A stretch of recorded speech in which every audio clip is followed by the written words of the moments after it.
Hey lovelies, this is Janelle, the relationship coach behind the Successful Invisible, and I'm here with another episode of Ish I Saw on TikTok, the infamous word gold digger, and why women should aim to embrace more of those characteristics. Sis, let's be honest. Calling a woman a gold digger is usually code for please accept less so I can access you easier. Wanting provision and peace is not greed, it's standards. And standards are how you avoid struggle love, situationships, and men who want you to audition for basic respect. Today, we're talking about why gold digger is a lazy insult, how men use that word to lower your expectations, and how to set financial plus emotional standards without guilt. And yes, some men will get mad. That's how you know the filter's working. If this hits, stay with me and check out the simple framework I'm giving you on coffee. You can use it on every date to clock games early. I feel like people call me a gold digger all the time, thinking that it's going to offend me, not understanding that after a certain level of education, certain terms they're no longer offensive to you. Do you guys understand that? Because I see you guys in my comments calling me a gold digger. It's literally impossible for me to be offended by that word, given the level of education and knowledge I have about the history of women in this country in the context of capitalism. I'm literally too smart to be offended.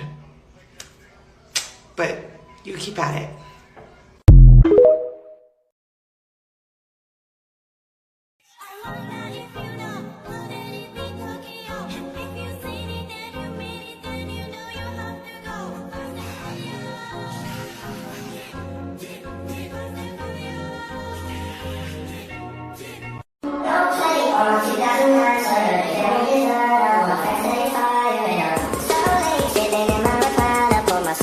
I think I'm taking the night off.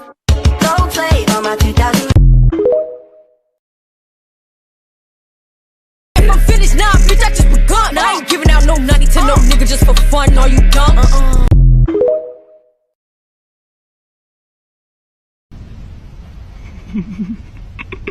No, I can't laugh yet. I've got to hold it in.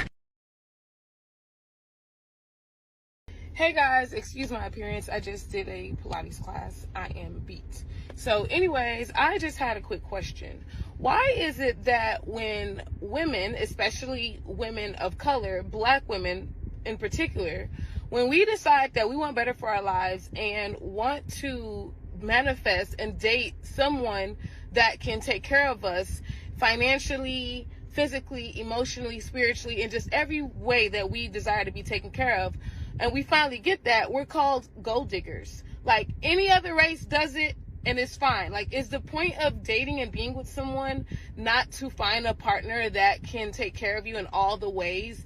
And if you so choose to be with someone that does and can provide for you financially, that's absolutely okay. We have to stop thinking that because we want more, we want better, we want a guy that can take care of us financially, we're gold diggers. We are not gold diggers. That does not make you a gold digger.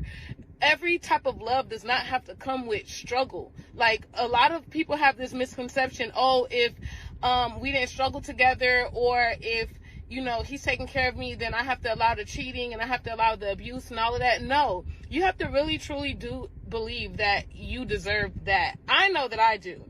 And so I just don't like when I see other people calling other women out for wanting to live a better life and going after living a better life. If you feel like you deserve to be with someone that can provide for you spiritually, emotionally, mentally, physically, in other areas, stand on that. And it does not have to come with abuse. It does not have to come with being cheated on. It does not have to come with being lied to. It doesn't have to come with all of that other stuff.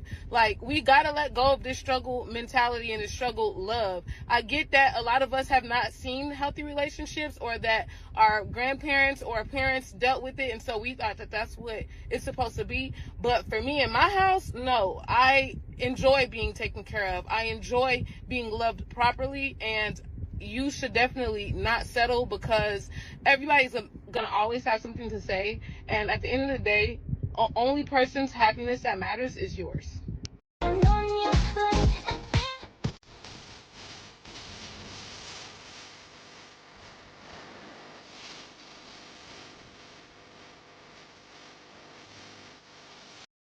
don't you dare, as a woman, say that you think money is important. No, no, no, no. Immediately they will start to go into a whole meltdown, calling you a gold digger. How dare you wanting money? How dare you wanting to use this poor man? Honey, you don't have any money. There is nothing to be used. There is no gold for us to dig because you have no gold. You should not be worried about gold diggers. You should be worried about being broke.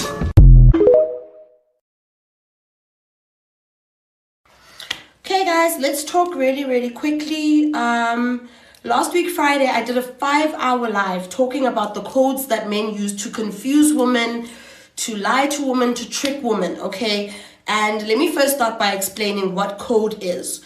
Code is a way to say something without saying it directly, okay?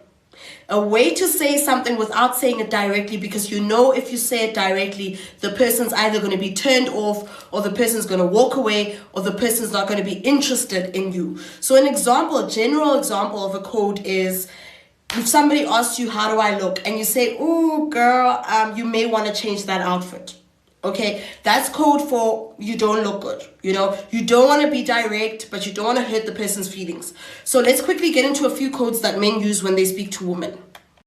If a guy says to you he's too busy, he keeps saying that consistently, what he's saying to you in code is, you are not a priority in my life. Okay?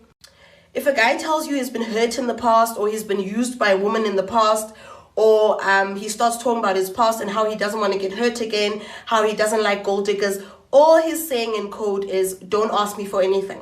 I'm not going to give you anything. I'm not giving you anything. Another code that men use a lot is when they say things like, I want you to be my girlfriend. And they'll say this really quickly to you within the first date, second date. I want you to be my girlfriend. I want us to date, da da da da. The reason he's saying that is it's code for, I just want to smash you real quick. Okay, I just want to smash you real quick. I don't want to get to know you. I just want to act like I'm in a relationship with you so that I don't have to pay for anything, give you anything, and smash and disappear. Another code men use is when they say that, when they say to women that I really want to be in a serious relationship with you, but you're not opening up to me. I don't know much about you. Please open up to me. I can't read you. I'm struggling to read you. The reason they're saying that is they want to get information on you. Sorry, I'm recovering from flu. They want to get information on you that they can use to manipulate you to get what they want. So guys, please be careful of these codes and type down below anything and any codes that men have used on you. Because I've noticed a lot of women are sending me messages saying, guys are saying, I want to be with you. How can after a first date you already want a relationship with someone? All that's saying is, I don't want to pay. I don't want to give you money. I just want to smash for free. Okay, if somebody after one date, they're saying they want you as a girlfriend, they don't want you as a girlfriend. They just want to smash for free, real quick, then disappear. Okay, so type down below any of the codes that you've gotten and I will try and respond to everybody. Ladies, would you rather be known as a gold digger or the cheapest girl he's ever gotten?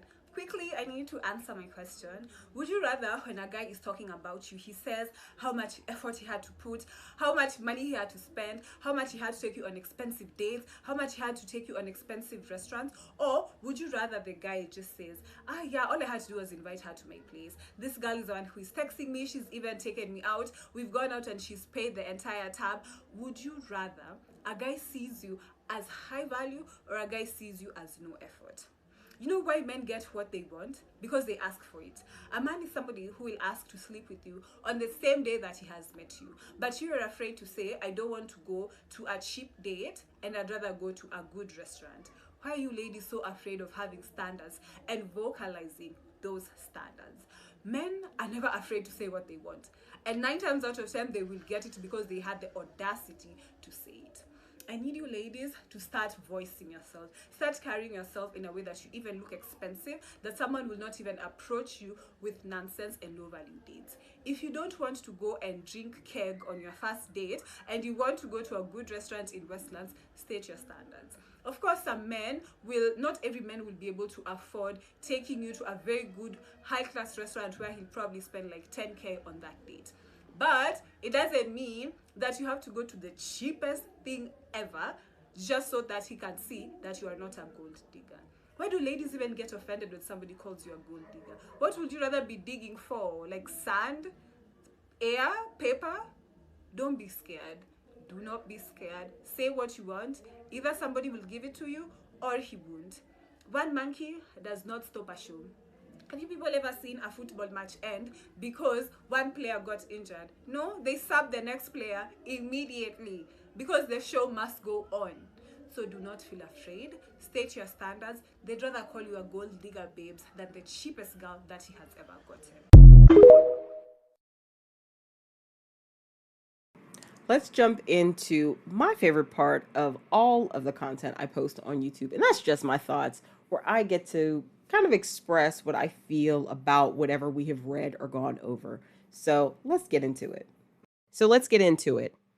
Y'all know how I like to do when recapping these videos. I'm going to call out 5 main points that I feel will be useful to my audience from the perspective of a relationship coach, so you have some takeaways to use in your real life. The premise is this: gold digger is what people say when they want you to accept a low return on your investment. Understand that your time, body, peace, fertility, emotional labor, and reputation are not a community resource. If you want the exact scripts for setting standards without sounding mean, the link to my coffee is in the description box below.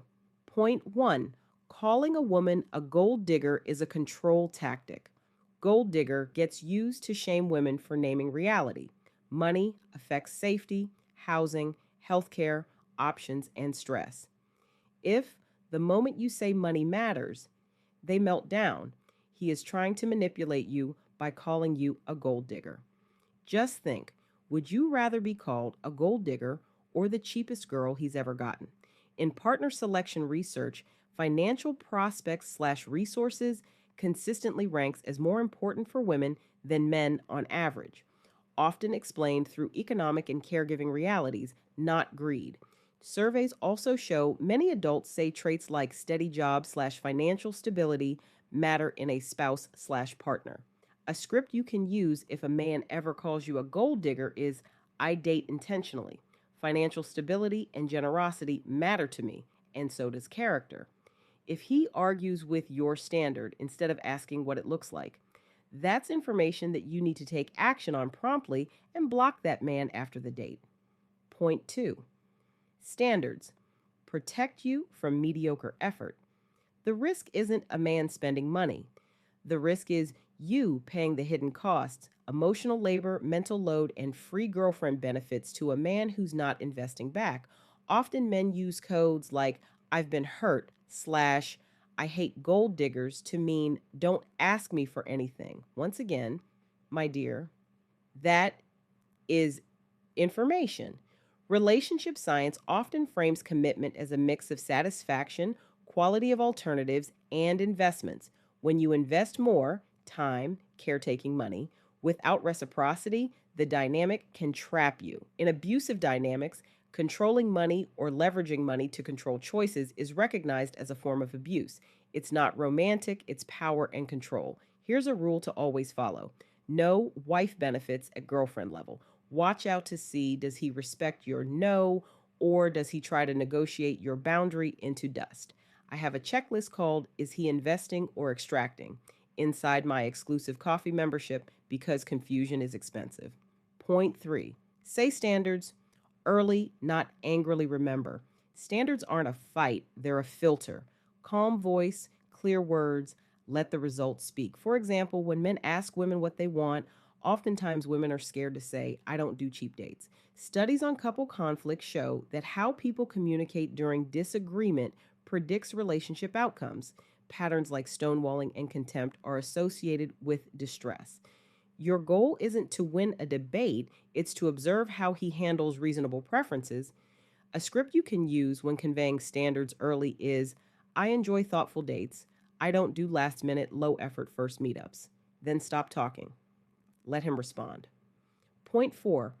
Clock the codes That men use some men speak in code because direct truth would cost them access. Some examples of this is when a man says he's too busy, this means you're not a priority. If he says, be my girlfriend after one date, he means I want access without investment. If he says, open up so I can read you, he means give me data for manipulation. Manipulation often relies on information gathering and boundary testing.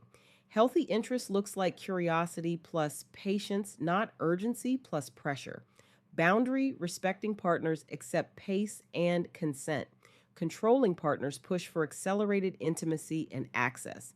In practice, this looks like answering personal questions with high level facts until consistency is proven.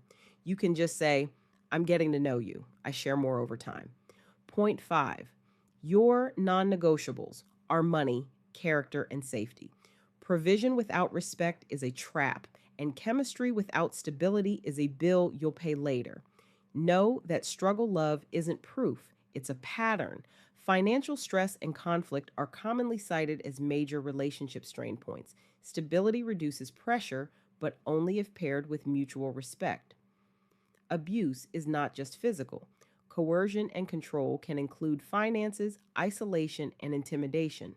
Your 3 basic non negotiables should be 1. Emotional consistency, no hot/cold games. 2. Financial stability, can cover his life without borrowing. 3. Respect for boundaries. No guilt trips, no pressure. Let me know your thoughts in the comments section about this term, gold digger. Thank you for joining me today for this episode of Ish I Saw on TikTok. Here's the real flex. You're not hard to love, you're hard to exploit. So keep your standards, keep your peace, and stop negotiating with men who only feel generous when you play small. If you want the full workbook that goes with this, my standards without guilt journaling prompts, the scripts for saying it out loud, and the red flag checklist so you can date from self-trust instead of anxiety, join my exclusive coaching community on Coffee. The free version is waiting for you, and the paid members get the deeper coaching, templates, and step-by-step practice. Until next time, don't chase, don't plead, don't perform. Filter, choose, repeat.